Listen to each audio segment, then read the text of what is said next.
Assalamu alaikum wa rahmatullahi wa barakatuh to some of y'all, and peace out to the rest of you. Hit the share button because the message is more important than the messenger.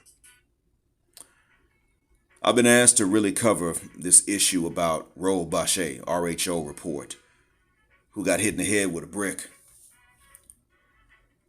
And I waited when I heard about it because I wanted to hear more information, but I did not believe that a man simply asked for her number and she said no and he picked up a brick. I never believed that from the beginning. I don't believe that the man that hit her was Black American because we generally avoid that unless we're attacked. And usually we don't resort to bricks. I don't believe that the man was Somali, specifically her people either, because they have a taboo against hitting women. And a lot of times they don't just ask women for their number. I do believe she was talking cash crap, and lo and behold, the witness comes out who is probably West African himself, if not Somali Bantu, and says, no, I was there, she was talking crap. I do know this. Now, a lot of information, I know about what you guys know. A lot of the same information. I know it surfaced that she's been slapping men for fun and having somebody record her do it. And she struts off in one video and twerks because she's proud of herself and she just likes doing it. And she's a feminist and LGBTQ despite being Somali, the culture of which is strictly against these things. And my wife does not know I have this channel, so I'm not saying this to score points with her. I'm telling you, Somali culture is against that stuff. It's against women like her. It is not against women being strong. It is not against women being opinionated or independent, but it is against women being like her. Venomous. Hateful. It is against that. And I'm not okay with her soiling her reputation, even though they're not my people. I do know that there are certain things we have in common that I didn't realize before. I know that a lot of Somalis who say we're not black, we're Somali. What they really mean is we're not Black American, we're Somali. But they'll turn around and tell white folks, okay, yeah, we're just all Negro. So, because they'll troll anybody. I do know that some of them will try to tarnish anybody's reputation, like Johnny Somali in Japan. And he got dealt with. You ain't heard from him since. I know that some of them are mentally ill, and that comes from different types of trauma that the population has sustained. So Johnny Somali strikes me as one of those that's crazy. I've seen it happen as a pattern amongst some of them. They just snap and they'll do and say anything at that point. By that point, they can't even tell you what traumatized them, but it's there. But nonetheless, Johnny Somali still had to get that butt whooped.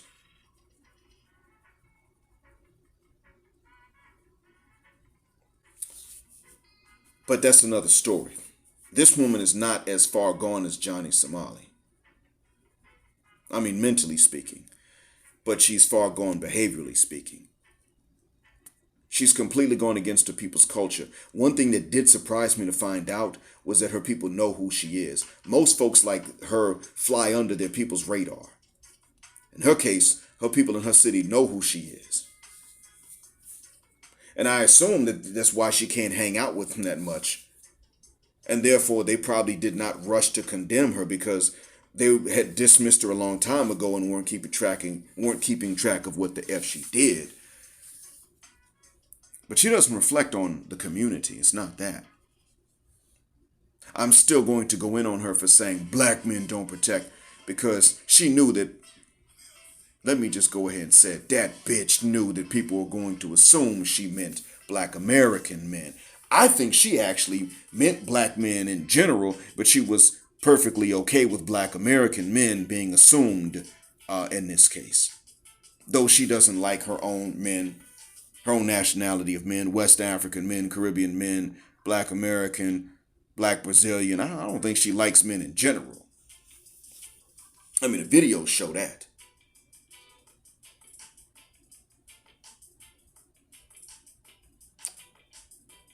But she was sitting on the solution for our people, and she left it.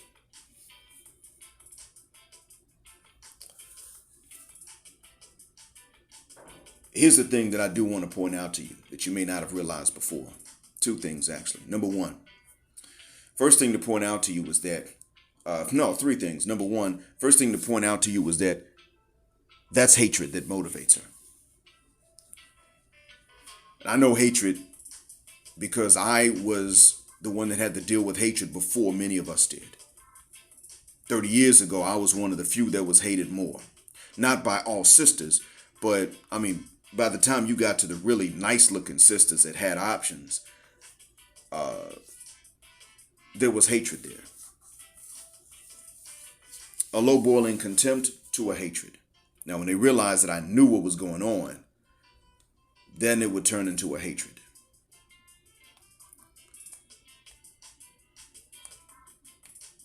And anger, and it was a deep anger because they wanted to do things that would hurt deeply. But she's motivated by a hatred. Second thing I wanted you to understand is that when she said something to that man that hit her with the brick, she has already, due to her hatred, been practicing how to say things that just really cut underneath a man's skin. She's been practicing this stuff because she hates us well enough to do that. And she got good at it. And this man, who probably is neither Somali nor African American, but another nationality and still black, was really shocked, and he picked up a brick and went upside her head. The witnesses say she did not deserve the brick, so I'll take their word for it. But she was provoking a man. She had learned certain things to psychologically say, and I'm sure that one of the things she had learned to do was to interrupt, never let them finish a sentence edgewise. Then start blaming the man for things they didn't do. I've seen women that'll do that. First, they'd start an argument and they interrupt you, and then before you know it, they're sitting up saying in a loud voice that you've done some horrible, unspeakable crime, usually of a sexual nature. And people are listening.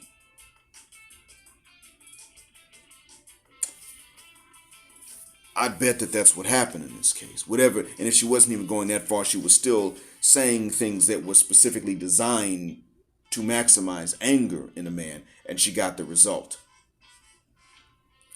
Men don't, American, Somali, or otherwise, men don't just grab bricks for women. You got to really say some needle pointing things cut deep. And then you got to frustrate.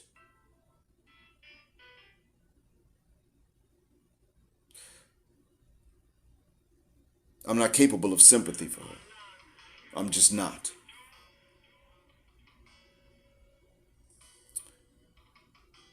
But the third thing is this. She is an example of something that bothers me globally. When you look at Southeast Asia, feminism is being clapped back, resisted. You understand? Now, will women play manipulative games in Thailand or the Philippines? Yeah, I mean, they'll get pregnant by one guy, try to put that pregnancy off on another. They'll do that. Being disrespectful about it, and you're going to raise that baby anyway. No, that's not what they do. They don't. That's one thing. One tried it on a Saudi friend of mine. But the other thing I wanted you to understand, too, was that, you see,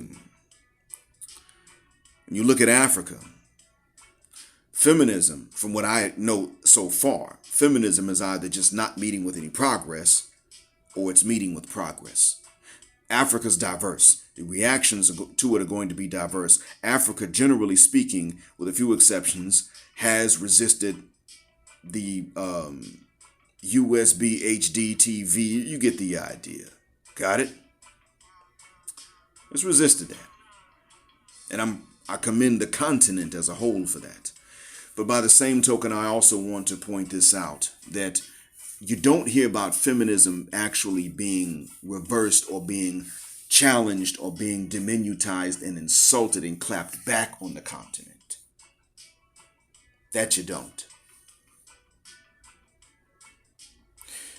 Except one case. I did hear that recently in Somalia, some lady from the Somali diaspora in the West went back to Somalia and was on the radio trying to spread this stuff, and she got ran the up out. Ironically. Somali, right? Heard of that once. After that, I didn't hear about it. Somali women back in Somalia can be tough and resilient, but they don't hate men and men don't hate them. When they get into the West, because they're already strong and resilient and can be tough, and they're very capable and very independent. When they get into the West, then they're introduced to feminism, and a lot of them do fall victim to it. This particular RHO Bache woman went further than normal. Look, the issue here is that our home continent, our homeland, is either ignoring it in some parts or taking it on in others. Where is it being resisted? If there is a place, tell me. I haven't heard of it yet. But our homeland is under attack in this regard. And see, I know that for black Western men, to find someone, we must either go to the continent of Southeast Asia or black enclaves of Latin America. That's where we can find someone with whom we can stay for the long haul. That I do understand. At the rate at which the continent is going as a whole, because remember, it's very big and diverse, but at the rate at which our home continent is going as a whole, understand this. There may come a day when large swaths of it will not be places we can go to find someone with whom we can stay for the long haul. If the future of our race is going to be a Blasian mix, let's find this out early on in the game. I am all for black men being able to go to Southeast Asia or to the continent or to black enclaves of Latin America. So that means I'm all for us being able to marry black or Southeast Asian because they don't hate our people as a whole. But feminists, when they go to Africa, are not being met with the same pushback. They may be met with nothing, or they may be met with progress. But that we're going to have to pay attention to the home continent because of that.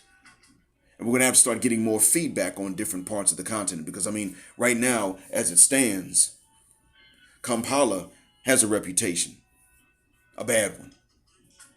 Nairobi, but these are cities, not countries. They're capital cities of their countries, but they're not countries. South Africa's got a bad reputation as a nation. Southern Nigeria as a region has a bad reputation, but the North has been pretty stolidly traditional. However, and I mean staunchly and solidly when I say stolidly, but they underestimate the spread of feminism in Northern Nigeria. Northern Niger men underestimate the strength of feminism and the support that it has. So while they are against it, they underestimate the support it's going to get. They underestimate how close they are to things changing. You understand now what I mean? I want us to start being able to pick up on these patterns. And I want more information and more feedback about different parts of Africa for other nationalities of Africans, continental, and other African diasporans, being us. I want this because we need to know, is the continent going to make it? Or are we looking at a situation in which in a decade we won't be able to go to the continent to find anybody unless we go very, very, very, very far away from any international airport?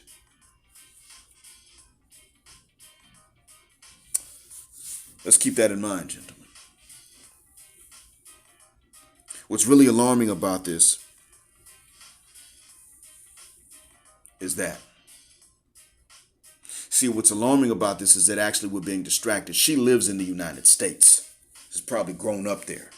She's too far gone. We know about that, though. That's not new information to us, that when even women of traditional backgrounds grow up in the U.S., they could grow up in the traditional environment, go to the U.S. and get spoiled.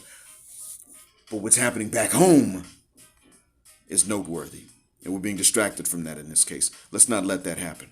No, we're not going to be distracted. What's happening back home?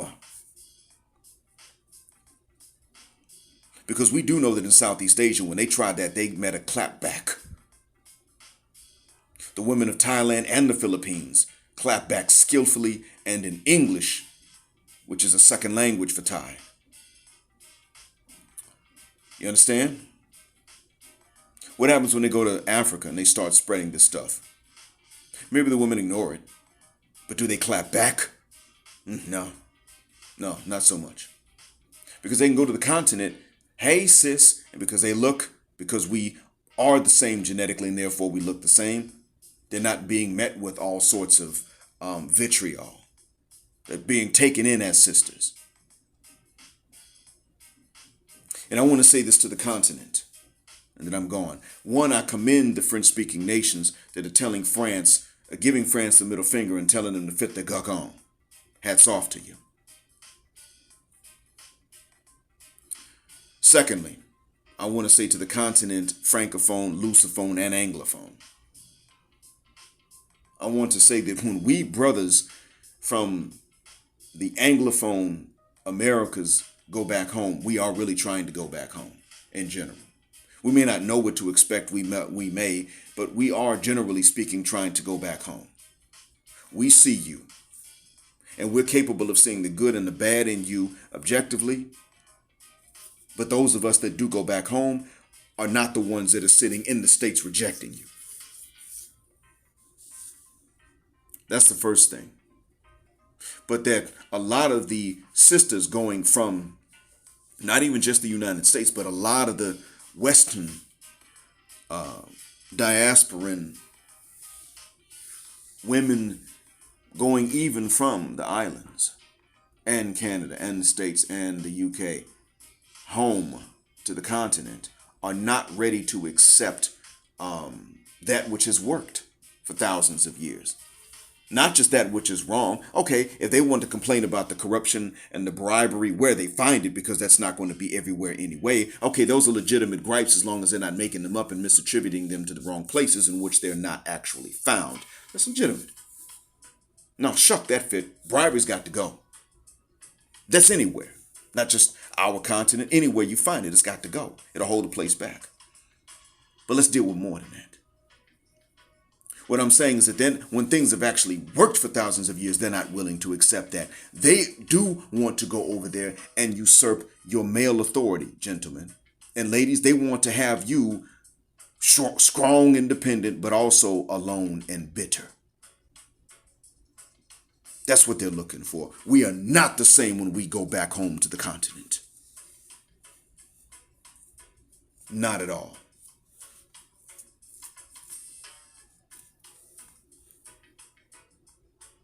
That's not what's happening. When we go back, we're going back with different expectations. As for me, I would gladly go back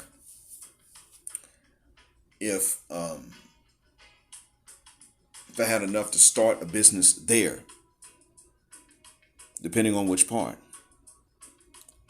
And if